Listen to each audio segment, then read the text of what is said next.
Hi, welcome to our Pharma Topics channel. Welcome to the 13th series of BPHARM 5th semester pharmacology. We are dealing with the unit 3. Now in this video we are going to see about non-steroidal anti-inflammatory drugs. Previous series links I will give in the description box. Kindly go through it and make use of it. Let us go into the video. Classify NSAIDs. They are non-selective cyclooxygenase inhibitors. They are salicylates, aspirin, para-aminophenol derivatives, paracetamol, propionic acid derivatives, brufen, ketoprofen, flurbiprofen, naproxen, acetic acid derivatives, indomethacin, sulindac, ketorolac, tolmetin, penmates are mefenamic acids, pyrazolone derivatives, phenylbutazone, oxycams, pyroxycam, preferential COX-2 inhibitors.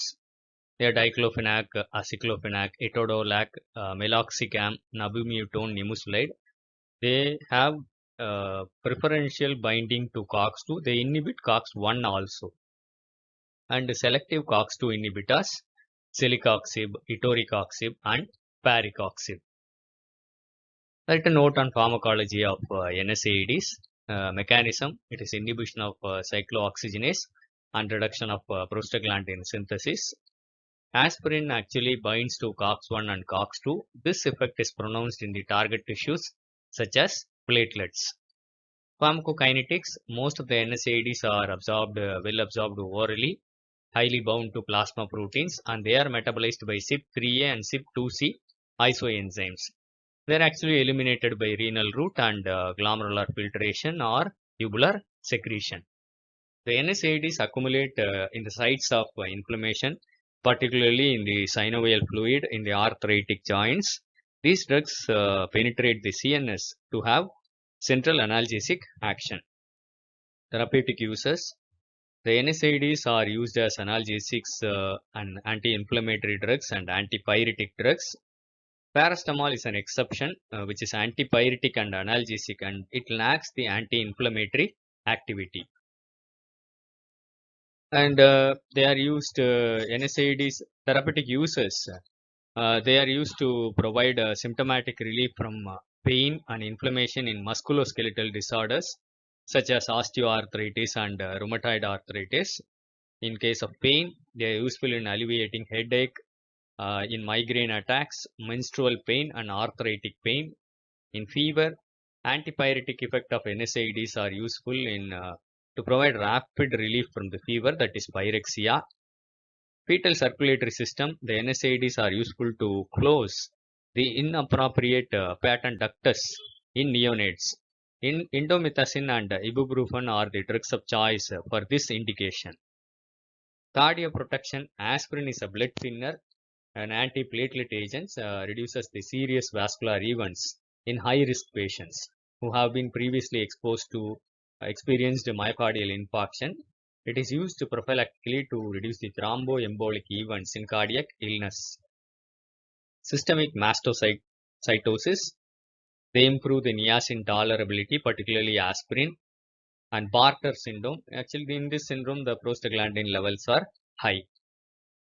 And it is also proven that it helps in cancer chemo prevention in patients with familial adenomatous polyposis. Then adverse effects, at the CNS it causes headache, tinnitus, and dizziness. In cardiovascular system, these NSAIDs may lead to fluid retention, hypertension, edema, and when it is used for a longer period of time. And in the GIT, it causes abdominal pain, dyspepsia, nausea, vomiting, and rarely it may cause GI bleeding. Hematological toxicities, rarely it may cause thrombocytopenia. Hepatic toxicities are abnormal liver function tests. Skin, it may cause rashes. Renal, it affects renal it may cause renal insufficiency, renal failure, and hyperkalemia. Let us see about the individual categories of drugs. Salicylates. The list is aspirin, salicylic acid, diflunisal, and mesalamine. Mechanism: irreversible inhibition of cyclooxygenase and reduce the production of eicosanoids. Pharmacological effects: they have analgesic, anti-inflammatory and antipyretic effects. Low dose aspirin has antiplatelet action. Therapeutic uses: in treatment of acute rheumatic fever, low dose aspirin is used prophylactically to prevent cerebrovascular thrombotic disorders. Aspirin is used in closure of ductus arteriosus. Aspirin is useful in reducing pain related to dysmenorrhea and preeclampsia. Aspirin therapy on long term reduces the incidences of colorectal carcinoma. Mesalamine is a locally acting NSAID used in treatment of irritable bowel disorders. And adverse effects: metabolic acidosis, bleeding, particularly in the GI tract, hyperuricemia, and aspirin is contraindicated in children due to the risk of Reye syndrome. Let us see about paracetamol. It is the active metabolite of phenacetin. It's a non-selective COX inhibitor having antipyretic analgesic effects, and it lacks the anti-inflammatory activity. Pharmacokinetics: it is well absorbed orally, uniformly distributed into the tissues, and it is metabolized by hepatic conjugation with glucuronic acid. A minor portion of the drug is metabolized by CYP enzymes to N-acetyl parabenzoquinone imine, that is NAPQI, which is a highly reactive metabolite. At normal doses, the NAPQI formed is less, it's harmless, but at higher doses, it may cause hepatotoxicity. Therapeutic uses: analgesic and antipyretic, in whom aspirin is actually contraindicated. Adverse effects: it's generally well tolerated. At toxic doses, it causes hepatotoxicity and renal impairment. The antidote for this paracetamol toxicity is N-acetylcysteine. The next question is write a short note on diclofenac. It's a phenyl acetic acid derivative. Mechanism: it's a preferential COX-2 inhibitor having antipyretic, analgesic and anti-inflammatory activity. It's rapidly absorbed, extensively protein bound and accumulates in the synovial fluid. It is metabolized by CYP2C enzymes to 4-hydroxydiclofenac, which is the principal active metabolite. Therapeutic uses: a long-term management of rheumatoid arthritis, osteoarthritis, ankylosing spondylitis, pain, primary dysmenorrhea and acute migraine. It is available topically as a gel for treatment of actinitic keratosis. Ophthalmic solution of diclofenac is used for treatment of postoperative inflammation following cataract surgery. And the adverse effects: the more common is gastrointestinal distress, that is nausea, vomiting, diarrhea, and less common are hypersensitivity, elevation of hepatic transaminases and CNS effects. The next drug is indomethacin. It is a methylated indole derivative. It is similar to diclofenac. It's a non-selective COX-2 inhibitor having antipyretic, analgesic and anti-inflammatory activity. It has excellent bioavailability, accumulates in the synovial fluid. It is approved for closure of persistent patent ductus arteriosus in premature infants. Adverse effects: more common are gastrointestinal distress and less common are diarrhea, acute pancreatitis. CNS effects, particularly front head headache, that is frontal headache, and seizures. The next drug is ibuprofen. It's a propionic acid derivative. It's a non-selective COX inhibitor having antipyretic, analgesic and weak anti-inflammatory activity. It's rapidly absorbed, undergoes hepatic metabolism to hydroxyl and carboxylate metabolites. It's widely distributed into the synovial fluids. Therapeutic uses: it is approved for management of mild to moderate pain.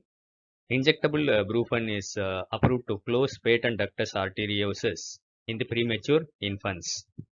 Adverse effects: more common are gastrointestinal distress, but they are better tolerated than indomethacin and aspirin, and less common are rashes, thrombocytopenia, headache, dizziness, blurred vision and amblyopia. Next is mefenamic acid.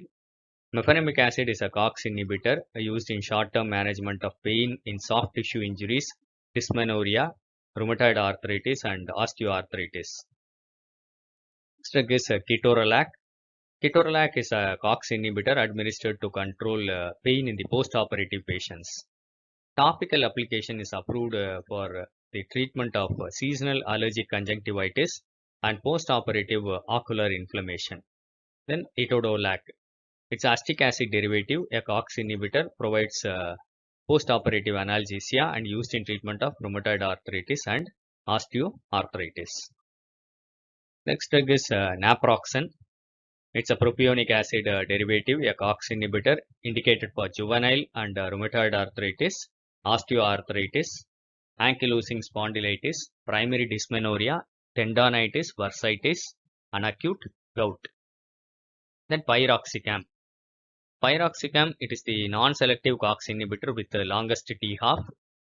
It's used for long-term treatment of rheumatoid arthritis, osteoarthritis, and acute gout. Next is the COX-2 inhibitors. The list is celecoxib, etoricoxib, lumiracoxib, and parecoxib. Mechanism: they are selective COX-2 inhibitors during inflammation.